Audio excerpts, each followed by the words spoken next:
Pelajaran hari Selasa dari sekolah sahabat kita, waktu untuk mempelajari prioritas.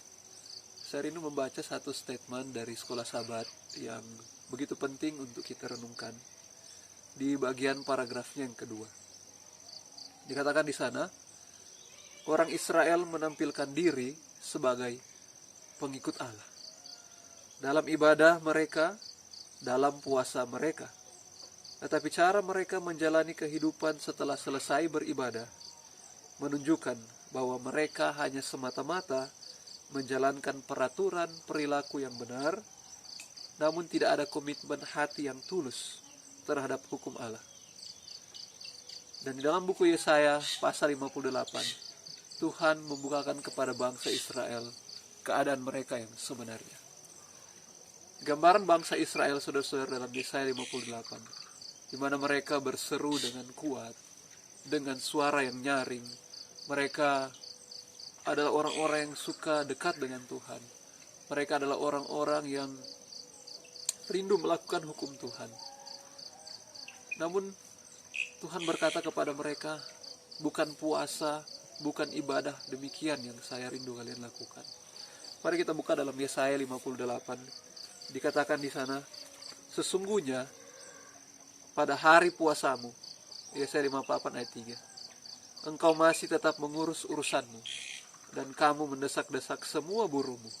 Ayat 4, sesungguhnya kamu berpuasa sambil berbantah dan berkelahi, serta memukul dengan tinju dengan tidak semena-mena.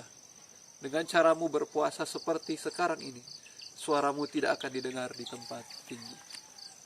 Secara praktis, teman-teman, kita adalah gambaran bangsa Israel pada saat itu. Orang-orang Advent saat ini, saya dan saudara-saudara, sudah merasa cukup puas ketika kita hadir ke gereja setiap hari Sabat. Kita sudah rasa cukup puas ketika kehidupan kita kelihatan benar di hadapan teman-teman kita, di hadapan orang-orang lain.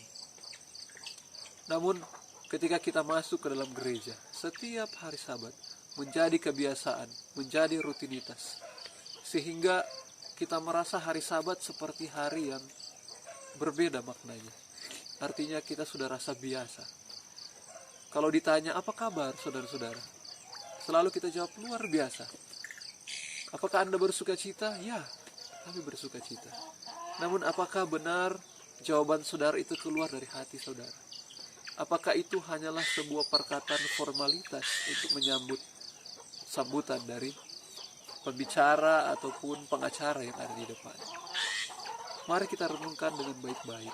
Apakah hari Sabat, hari-hari Sabat yang Tuhan ciptakan untuk kita benar-benar telah menjadi hari yang paling menyenangkan dalam hidup kita? Hari di mana kita bisa berbagi, sebagaimana dalam Yesaya 58, Yesus berkata, bukan berpuasa yang ku kehendaki, ialah supaya engkau membuka belenggu-belenggu kelaliman dan melepaskan tali-tali kuk, supaya engkau memerdekakan orang yang teraniaya. Jikalau saudara menjadikan hari Sabat bukan hanya sekedar datang masuk ke gereja mendengar firman Tuhan, pulang ke rumah.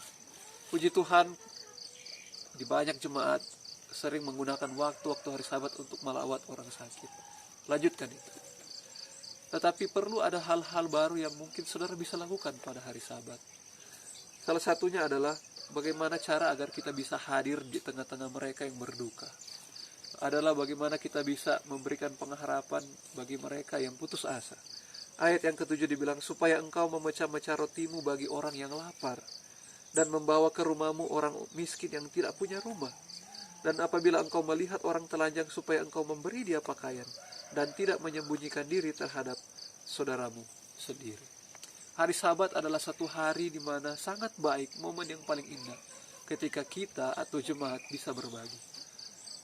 Ada satu kutipan yang mengatakan, buatlah jadwal 1 kali seminggu atau 1 kali sebulan, di mana setiap anggota jemaat dapat membawa persembahan sukarela mereka untuk orang-orang yang membutuhkan.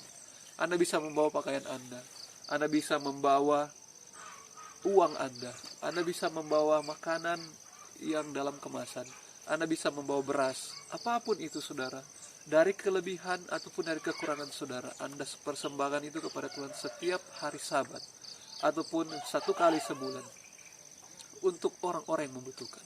Dan buatlah satu tim dalam jemaat untuk menyalurkan setiap kerelaan dari anggota-anggota jemaat. Di sekitar kita, saudara-saudara, banyak orang yang membutuhkan. Di sekitar kita masih banyak orang yang mungkin belum makan pada hari itu.